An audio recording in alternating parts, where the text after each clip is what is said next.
नमस्कार, बहुत स्वागत है आपका इस बुलेटिन में। मैं हूं आपके साथ अवंतिका श्रीवास्तव। फिलहाल एक बड़ी जानकारी दिल्ली से बड़ी जानकारी सामने आ रही है। एनआईए की बड़ी रेड देखने को मिल रही है। देश भर में कई ऐसे लोकेशंस जहां पर केंद्रीय जांच एजेंसी एनआईए इन्वेस्टिगेट कर रही है। कई ऐसे लोकेशंस जहां पर कार्रवाई का सिलसिला भी लगातार चल रहा है। दिल्ली, एनसीआर, पंजाब, मध्य प्रदेश सहित कई लोकेशंस पर कार्रवाई लगातार जारी। एनआईए के सूत्रों के मुताबिक खालिस्तानी आतंकियों और टेरर फंडिंग से जुड़े मामलों पर यह छापेमार कार्रवाई है। और इसी तरह से मध्य प्रदेश के भी कई ऐसे लोकेशंस बताए जा रहे हैं जहां पर टेरर फंडिंग के चलते एनआईए की तरफ से ये कार्रवाई की जा रही है। खालिस्तानी आतंकियों से जुड़ा हुआ भी केस हो सकता है। साथ ही साथ टेरर फंडिंग को लेकर जितनी भी आशंकाएं नेशनल इन्वेस्टिगेशन एजेंसी के पास थी, उसी के बेसिस पर अभी कार्रवाई चल रही है। देश भर में एनआईए की ये बिग रेड, जिसे लेकर एक बार फिर से ये जानकारी साझा की गई है। कई दर्जन लोकेशंस पर कार्रवाई का दौर चल रहा है। साथ ही साथ मध्य प्रदेश सहित पंजाब, उसमें एक और राज्य राजस्थान में भी इस तरह की कार्रवाई देखने को मिल रही है। 122 से ज्यादा लोकेशंस हैं जहां पर एनआईए की टीम पहुंची है। दस्तावेज खंगाले जा रहे हैं और कई बड़े खुलासों की भी उम्मीद जाहिर की जा रही है, क्योंकि इससे पहले भी एनआईए की तरफ से कार्रवाई का सिलसिला चला। पीएफआई के खिलाफ एक्शन लिया गया और अब कुछ ऐसे और लोग हो सकते हैं जो कि देश में रहकर देश विरोधी गतिविधियों को अंजाम दे रहे हों। इसी आशंका के तहत ये बड़ी कार्रवाई एनआईए की तरफ से एक बार फिर से देखने को मिल रही है। 6 राज्य, 122 लोकेशंस और एक साथ एनआईए की टीम दबिश देने पहुंची। और अब महासमुंद से अगली बड़ी खबर, जहां 3 लोगों के रहस्यमय तरीके से गायब होने का मामला सामने आया था। मामले में अब एक नया मोड़ आया है। घर के बरामदे में जली हुई अस्थियों के अवशेष पाए गए हैं। मामले की जांच में पुलिस भी जुटी हुई है। फॉरेंसिक की टीम भी यहां पर पहुंची है। पुलिस ने बड़े बेटे को हिरासत में लेकर पूछताछ का सिलसिला भी शुरू किया है। सिंघोड़ा थाना क्षेत्र के ग्राम पुटका का यह पूरा मामला 8 मई से प्रभात, सविता और सुलोचना लापता बताए जा रहे हैं और दंपति के बेटे ने इसमें गुमशुदगी की रिपोर्ट दर्ज करवाई थी। लेकिन अब ये जो तस्वीरें सामने आई और ये जो तथ्य सामने आ रहे हैं, वो निश्चित तौर पर चौंका देने वाले अस्थियों के अवशेष पाए गए हैं। रहस्यमय तरीके से तीनों गायब हुए। किसी को इस बारे में जानकारी नहीं है कि फिलहाल ये तीनों कहां हैं, लेकिन इस बीच बरामदे से अस्थियों के अवशेष मिलना कहीं ना कहीं किसी वारदात की ओर जरूर आशंका जाहिर करता है। हालांकि पुलिस और फॉरेंसिक की टीम लगातार जांच में जुटी हुई है। अस्थियां किसकी हैं, कौन यहां पर लेकर आया और क्या कोई विवाद इस परिवार का पहले रहा, इन तमाम एंगल्स के जरिए पुलिस इस पूरे मसले को सुलझाने में जुटी हुई है। प्रभात, सविता और सुलोचना तीनों ही लापता बताए जा रहे हैं। 8 मई की पूरी घटना थी, लेकिन अभी तक तीनों का सुराग नहीं हाथ लग पाया है। महासमुंद की घटना, घर के बरामदे से अब जली हुई अस्थियों के अवशेष पाए गए हैं। पुलिस की टीम, फॉरेंसिक की टीम लगातार ये कोशिश कर रही है कि इस मामले को सुलझाया जा सके, लेकिन लगातार इस मामले में नए मोड़ आते हुए परिवार का कोई विवाद रहा हो, इस बारे में भी अभी तक कोई जानकारी नहीं लगी है। दंपति के गुमशुदगी की रिपोर्ट बेटे की तरफ से दर्ज करवाई गई थी और उसके बाद अब 3 लोगों के लापता होने की वजह से इलाके में भी सनसनी का माहौल। कोई आशंका नहीं है अभी फिलहाल कि किस जगह पर तीनों हो सकते हैं।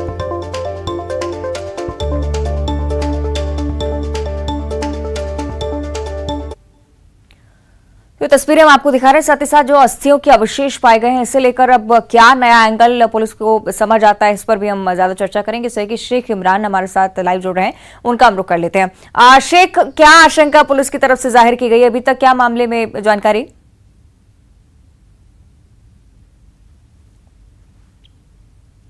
चलिए कोशिश करेंगे हम शेख से संपर्क कर पाए, लेकिन ये तस्वीरें भी आपको हम दिखा रहे हैं। घर का बरामदा जहां से अस्थियों के अवशेष पाए गए हैं, जली हुई अस्थियां।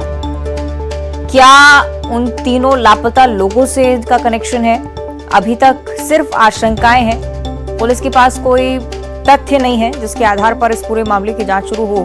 हालांकि जांच लगातार की जा रही है, फॉरेंसिक टीम भी यहां पर पहुंची है, लेकिन सिर्फ आशंकाओं के बेसिस पर अभी इस पूरे मामले की जांच हो रही है। पारिवारिक विवाद के एंगल से भी पुलिस लगातार जांच में जुटी हुई।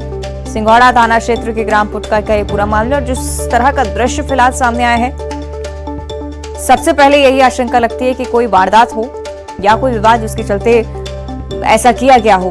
हालांकि अभी भी इस बात की पुष्टि नहीं है कि अस्थियां कहां से आई और किसकी हैं। पुलिस सारा एंगल से मामले की जांच करे। फॉरेंसिक टीम भी मौके पर पहुंची है। और अब ग्वालियर से अगली बड़ी खबर है, जहां यूपी की युवती से ग्वालियर में रेप हुआ है। साईधन टाउनशिप में सुपरवाइजर पर रेप का आरोप लग रहा है। आरोपी ने युवती का आपत्तिजनक वीडियो भी बनाया है। वायरल वीडियो करने की धमकी देकर ब्लैकमेल भी युवक कर रहा है। साथ ही साथ हस्तिनापुर थाना क्षेत्र के आरौनी गांव का ये पूरा मामला है। आरोपी बलदेव भदौरिया सिरौल थाने में युवती की शिकायत दर्ज हुई है और रेप और ब्लैकमेलिंग का केस फिलहाल पुलिस ने दर्ज किया है। आरोपी की तलाश में फिलहाल पुलिस जुटी हुई है।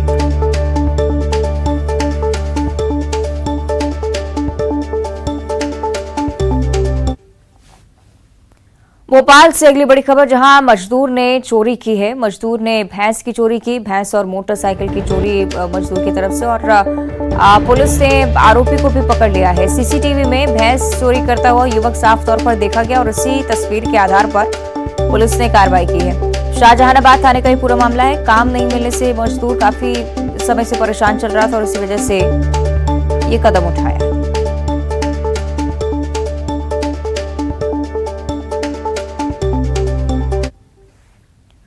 और इधर मुख्यमंत्री शिवराज सिंह चौहान कैबिनेट मंत्री के साथ मंगलवार शाम करीब 8 बजे लव जिहाद और आतंकवाद पर बनी फिल्म द केरला स्टोरी देखने पहुंचे।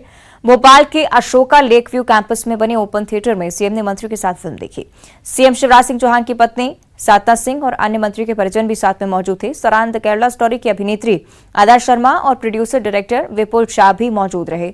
मुख्यमंत्री शिवराज ने कहा कि द केरला स्टोरी की पूरी टीम के साथ मैंने ये फिल्म देखी है और इस फिल्म को सभी को देखना चाहिए।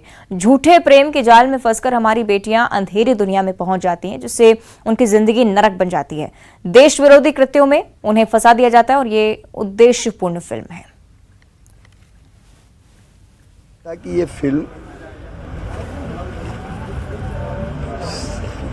सबको देखना चाहिए, पालकों को भी और बच्चों को भी, परिवार को भी। प्रेम के जाल में फंसाकर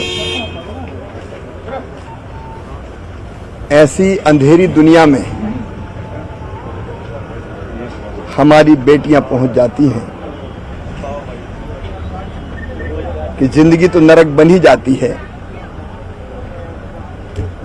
देश विरोधी कृत्यों में भी उनको फंसा दिया जाता है। तो ये आप सुन रहे थे मुख्यमंत्री शिवराज सिंह चौहान को। उन्होंने द केरला स्टोरी देखी, तमाम मंत्री भी साथ में मौजूद थे और ये अपील भी लोगों से की है कि ज्यादा से ज्यादा लोग पहुंचे थिएटर्स में और इस फिल्म को देखें। हालांकि दूसरी तरफ सियासी मायने भी इसके काफी ज्यादा, और दूसरी तरफ हिंसा भी कई राज्यों में इस फिल्म को लेकर देखने को मिल रही है। क्या कुछ मायने इसके, ये हम समझेंगे। हमारे से कि रंजना दुबे भोपाल से हमारे साथ लाइव जुड़ रही है, उनका हम रुख कर लेते हैं। रंजना, कल मुख्यमंत्री ने भी फिल्म देखी और दूसरी तरफ अगर देखा जाए तो इस फिल्म को लेकर कहीं ना कहीं विवाद की स्थिति भी देखने को मिल रही है। क्या कुछ मायने?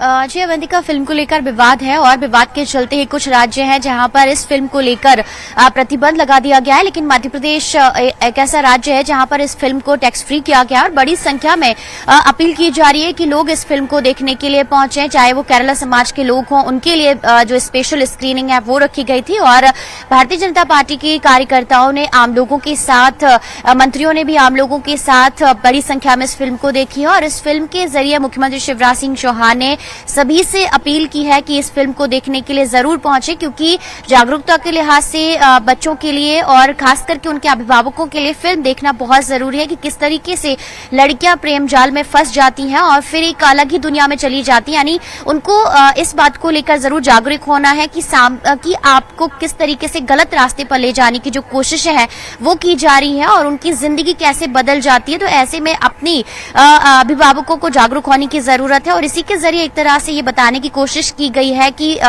जो लड़कियां हैं वो गलत चीजों में ना पड़े और अपनी सही दिशा में आगे बढ़ती रहे। और सीएम शिवराज ने ये भी कहा कि जिस तरीके से मध्य प्रदेश में एचयूटी के लोग पकड़े गए हैं उन पर कठोर कार्रवाई की जा रही है और मध्य प्रदेश को कभी भी केरला स्टोरी नहीं बनने देंगे। और जहां तक इस तरीके की बातें हैं या जो भी इस तरह की गतिविधियों में लोग लिप्त रहते हैं उन पर कठोर से कठोर कार्रवाई की जाएगी। लेकिन सबसे बड़ी बात यही है कि इस फिल्म का मकसद यही है जो कि सीएम शिवराज सिंह चौहान ने कहा कि लोग इससे जागरूक होंगे और लड़कियों को सही और गलत के बारे में जानने का मौका मिलेगा और वो जान सकेंगे कि कौन सी चीज उनके लिए बेहतर है और कौन सी चीज उन्हें गलत रास्ते पर लेकर जा रही है। इसीलिए जागरूक होना बहुत जरूरी है और इस फिल्म को देखना जरूर चाहिए। अवंतिका। ठीक है, बहुत शुक्रिया आपका अंजना, ये पूरी जानकारी साझा करने के लिए।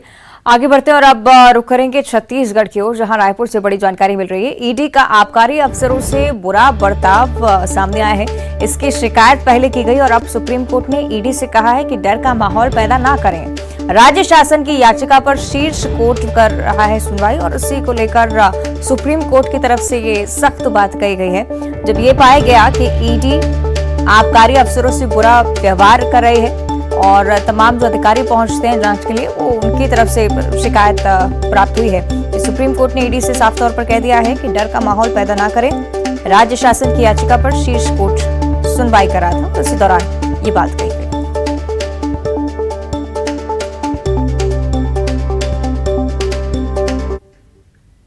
और अब छत्तीसगढ़ के मौसम को लेकर जानकारी साझा करेंगे। छत्तीसगढ़ में पारा लगातार चढ़ता हुआ, कई जिलों में लू जैसे हालात अब पैदा हो गए हैं। राजधानी रायपुर में पारा 43 डिग्री पर पहुंच गया है।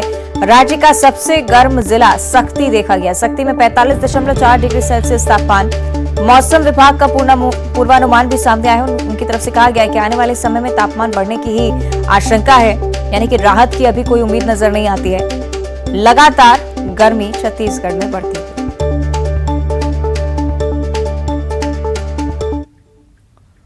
और साथ ही लगातार 5वें साल सामान्य बारिश का पूर्वानुमान मौसम विभाग की तरफ से जाहिर किया गया है। छत्तीसगढ़ में इस बार भी मानसून 3 दिन लेट होने वाला है। मानसून के 4 जून को केरल में आने की संभावना है।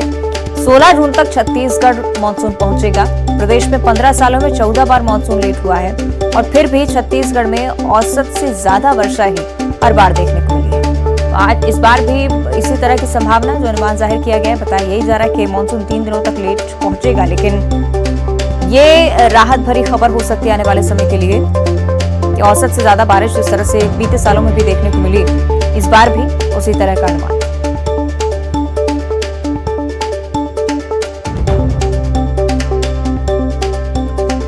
छत्तीसगढ़ के मौसम और मानसून को लेकर यह जानकारी साझा की गई है।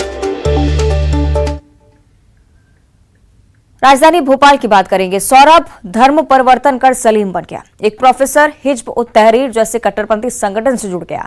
मां बाप ने लाख समझाया लेकिन उसका ब्रेन वॉश कर इस कदर किया जा चुका था कि वो माना नहीं। उसके दिमाग में कट्टरता का जहर भरने वाला शख्स है जाकिर नाइक। आखिर कैसे सौरभ सलीम बन गया, धर्मांतरण का क्या है नाइक कनेक्शन, आइए जानते हैं। एचयूटी का वैचारिक आतंकवाद शॉकिंग है। जहर खुरानी का जाकिर स्टाइल शॉकिंग है। सौरभ राज्यवैद्य का सलीम होना शॉकिंग है।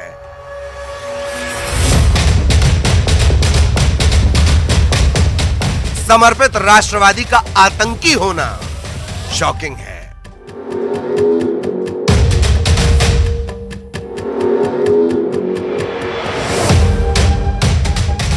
लेकिन ठहरिए, रुकिए, शॉकिंग का सिलसिला ना यहां रुका है ना रुकेगा।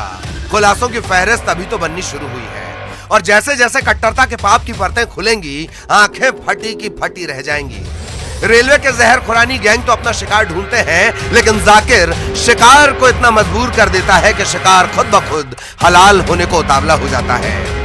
सौरभ की कहानी तो सामने आ गई, लेकिन जाने कितने सौरभ हैं जो कट्टरता की कालकोठरी में सिसक रहे हैं, लेकिन अफसोस बहुत देर हो गई है। और हाँ, सावधान, कहीं आपके घर भी तो कोई सौरभ नहीं जिसका दिमाग हो चुका है बेकाबू। कट्टर और जहरीली मजहबी ताकतों ने उसके दिमाग पर तो काबू नहीं कर लिया। वो भी कहीं अपने साथ साथ परिवार रिश्तेदारों को उसी आग में तो नहीं झोंक रहा जिसमें सौरभ ने अपने पत्नी और बच्चों को झोंक दिया। अपने पेट में 9 महीने सौरभ को पालने वाली माँ, पेट काटकर सौरभ को इंसान बनाने वाले पिता को सुनिए कि बेटा जब शैतान के रास्ते निकल जाता है तो क्या होता है। देश तो इस तरह के खतरे पर बैठा हुआ है और जो राजनीतिक नेतृत्व है वो किसी वजह से प्रॉपर ढंग से इन लोगों के खिलाफ कार्रवाई नहीं करता है। और बहुत से लोग अंदर भी हमारे यहाँ मैं तो खतरे से डरता नहीं। मैं अगर ईश्वरवादी हैं आपको तो जो कुछ होना है होगा, और नहीं है तो फिर आपको सतर्क रहना चाहिए। आपके दांत भी आपकी जबान काट सकते हैं अगर आप चुप करते हैं तो उसमें, इसलिए ये लोग जो हैं वो लोग गुमराह खुद हैं और दूसरों को गुमराह कर रहे हैं। Original Islam depend on love and brotherhood, but Zakir Naik Islam is depend on ambiences of political, और वो पूरा झूठा है। और मैंने उसके लेक्चर सुने हैं पीस एंड प्रोग्रेस पे, उनके खिलाफ मैंने कार्रवाई की, उसका प्रोग्राम बंद करवाया बॉम्बे में। तो मुझे कई बार ये डाउट होता है कि उन लोगों ने मुझसे बदला लेने के लिए, मेरे बेटे जो सॉफ्ट कॉर्नर था, जो उदार था, ईमानदार था, मेहनती था, एक तरह से टॉप पिस्ट था फार्मा में, उसको गुमराह किया और उसको जो है धीरे धीरे 3 साल में उसको कन्वर्ट किया। हमें तो बहुत तकलीफ हुई, क्योंकि हमारा एक ही लड़का है। भारी तकलीफ हुई हमारे लिए, क्योंकि किस कह नहीं सकते कि आपको कितनी तकलीफ हुई, लेकिन हम इनकी तबीयत की वजह से और सबकी वजह से हम बहुत सहन करते थे, चुप रहते थे, आंसू पी जाते थे और चुप रहते थे। लेकिन मेंटल डिस्टर्ब तो हो जाते थे, तो हमारी लड़ाई हो जाती थी, हम दोनों लड़ पड़ते थे, लेकिन इनको से भी छुपाते थे कि इन्हें कुछ नहीं हो जाए, नहीं तो बचाएगा कौन। क्या सिर्फ सौरभ अकेले ने बताया जा रहा है कि उसके जरिए कुछ और लोगों ने भी धर्म परिवर्तन किया? उसके जरिए का तो नहीं मालूम, लेकिन वो ईमानदारी की बात करता था। जैसे कोई धर्म गुरु अच्छे मतलब प्रवचन देता, ऐसे देता कि आपने ये चोरी क्यों की, बहुत गलत किया, आप ये वापस करो और माफी मांग के आओ। आप झूठ क्यों बोले, झूठ बिल्कुल मत बोलो, गलत किया है, अब सच बोलो, माफी मांगो, उससे झूठ क्यों बोले, कान पकड़ के माफी मांग, ऐसी वो बातें करता। लेकिन जाकिर नाइक से भी उसकी मुलाकात हुई, इसकी जानकारी थी आपको? जाकिर नाइक की जानकारी मुझे बाद में मालूम पड़ी, जब बम्बई गए थे। पहले मैंने बहू से पूछा तैयारी कर, मैं कहाँ जा रही हूँ, कि बम्बई जा रहे हैं। क्यों? कि हाँ एक मित्र के यहाँ जा रहे हैं, तो ऐसा बोल करके वो गई थी। हिजबुत तहरीर का मोहम्मद सलीम कभी प्रोफेसर रहे सौरभ राज्यवैद्य की अब यही पहचान है। सौरभ उर्फ सलीम अब MP ATS की गिरफ्त में है। भोपाल के बैरसिया इलाके में सलीम के माता पिता रहते हैं। बेटे के धर्म परिवर्तन ने इन्हें तोड़ कर रख दिया। मां वसंत जैन बेटे के बारे में बात करते करते रोने लगती हैं। 2010 में जब सौरभ ने धर्म परिवर्तन किया तब परिवार के लोगों ने विरोध किया। इसके बाद सौरभ घर छोड़कर चला गया। सौरभ के पिता का नाम डॉक्टर अशोक राज वैद्य है। इन्होंने बेटे को अच्छी शिक्षा दी, पर उस शिक्षा पर मजहबी तालीम भारी पड़ गई। बेटे के धर्म परिवर्तन को पिता अंतर्राष्ट्रीय साजिश बताते हैं और साजिश करने वाला है जाकिर नाइक। इनका कहना है कि तेज लड़कों पर उनकी नजर होती है, उनको हिंदू से मुस्लिम बनाते हैं। वे लोग ऐसा नशा पिलाते हैं कि लोग कट्टर हिंसक बन जाते हैं। सौरभ के सलीम बनने में उसके साथी प्रोफेसर का भी हाथ है।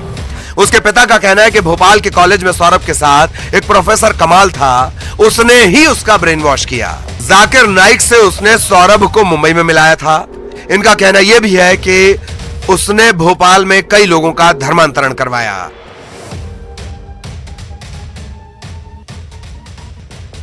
मां को अंदेशा था बेटा किसी साजिश में फंस रहा है। उन्होंने बहुत समझाया, बेटे को घर वापस लाने की मां बाप ने बहुत कोशिश की, लेकिन सौरभ का इस कदर ब्रेन वॉश किया जा चुका था, दिमाग में कट्टरता का जहर इस कदर भरा जा चुका था कि वो नहीं माना। अब सवाल है कि क्या सौरभ से सलीम बनने का यह अकेला मामला? नहीं। हाल ही में HUT के गिरफ्तार संदिग्धों में 7 ऐसे हैं जिन्होंने अपना धर्म बदला था। ये वही लोग हैं जो कानून की गिरफ्त में आए हैं, लेकिन ऐसे कई सौरभ होंगे जो सलीम बनने के राह पर होंगे, जिनका ब्रेन वॉश किया जा रहा होगा, और ये उतना मुश्किल भी नहीं। आतंक पर सख्ती के तमाम दावों के बावजूद जाकिर नाइक जैसे लोग इंटरनेट पर आसानी से उपलब्ध हैं। किसी और देश में बैठकर कट्टरता का जहर भर रहे हैं, सौरभ को सलीम बना रहे हैं, सुरक्षा एजेंसियों और सरकार को चुनौती दे रहे हैं। सौरभ से सलीम बनना लोगों के लिए खबर है, एजेंसियों के लिए जांच का विषय है, परिवार के लिए असहनीय पीड़ा है, लेकिन पूरे देश के लिए ये एक अलार्म है। Bureau report, news 18।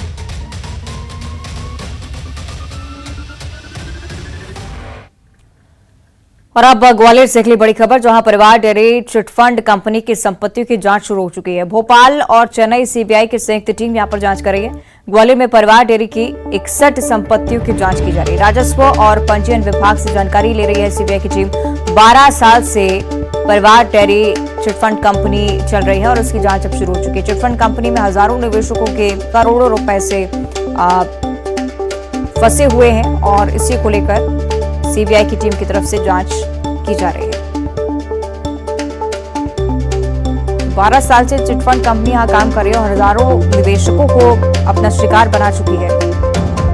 करोड़ों रुपए कई निवेशकों के इसमें फंसे हुए। भोपाल और चेन्नई सीबीआई की टीम की तरफ से ये बड़ी कार्रवाई। 61 संपत्तियों की लगातार जांच जारी। राजस्व और पंजीयन विभाग से भी सीबीआई की टीम जानकारी जुटाने की कोशिश कर रही है।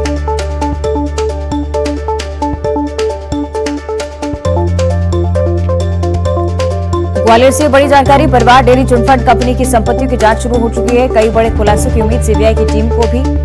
भोपाल और चेन्नई सीबीआई की टीम संयुक्त रूप से कार्रवाई करते हुए। सहयोगी सुशील की ओर हम रुख करेंगे। सुशील, क्या कुछ जानकारी फिलहाल इस कार्रवाई को लेकर? सुशील, मेरी आवाज पहुंच रही है आप तक?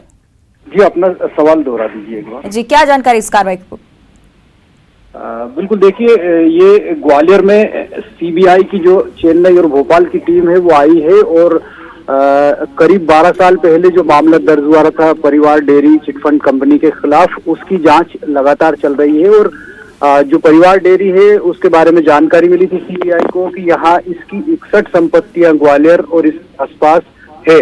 उन्हीं संपत्तियों की जांच करने के लिए सीबीआई की भोपाल और चेन्नई की संयुक्त टीमें पहुंची है और जो रजिस्ट्रार ऑफिस है, इसके अलावा राजस्व विभाग है, इनसे इन संपत्तियों के बारे में सीबीआई की टीम जानकारी हासिल कर रही है कि कौन कौन सी संपत्तियां हैं जो वाजिब तरीके से परिवार डेयरी के नाम पर दर्ज है। इन संपत्तियों की जानकारी एकत्र करने के बाद सीबीआई अगली कार्रवाई करेगी। आपको बता दें कि सीबीआई की टीम जो है देश भर में परिवार डेयरी के द्वारा जो चिटफंड कंपनी के कई हजारों निवेशक जो है उनका करोड़ों रुपए उलझा हुआ है और ये मामला लगातार चल रहा है। तो सीबीआई चलिए देखना होगा क्या कुछ खुलासे अब इस कार्रवाई की बात होते हैं। शुक्रिया आपका सुशील जानकारी के लिए। और अब दमोह से अगली बड़ी खबर, जहां गांव में आतिशबाजी की चिंगारी की वजह से भीषण आग लग गई। बीती रात आग लगी है और इस वजह से कच्चा मकान जलकर खाक हो चुका है। मकान में रखे कृषि उपकरण, पाइप, केबल, पंप सभी जलकर नष्ट हो चुके हैं। मनवारा ग्राम पंचायत के पूर्व सरपंच अनिल उपाध्याय के घर में भी आग लगी। पास की बांस के झुरमुट में भी आग लगी और इस वजह से हड़कंप की स्थिति। मौके पर फायर ब्रिगेड ने आग पर काबू पाया है। मड़ियादो थाना क्षेत्र का ये पूरा मामला। ये तस्वीरें आपको दिखा रहे हैं किस तरह से आग लगी और आसपास झोपड़ी को भी इस आग ने अपनी चपेट में लिया, जिसमें रखा सारा सामान भी जलकर राख हो गया। ये तस्वीरें आप देख रहे हैं। मौके पर हड़कंप की स्थिति बनी। फायर ब्रिगेड की टीम को मौके पर बुलाया गया। हालांकि जब तक काबू पाया गया तब तक सारा सामान नष्ट हो चुका था। और बुलेटिन में इतना ही। देखते रहिए न्यूज़ 18।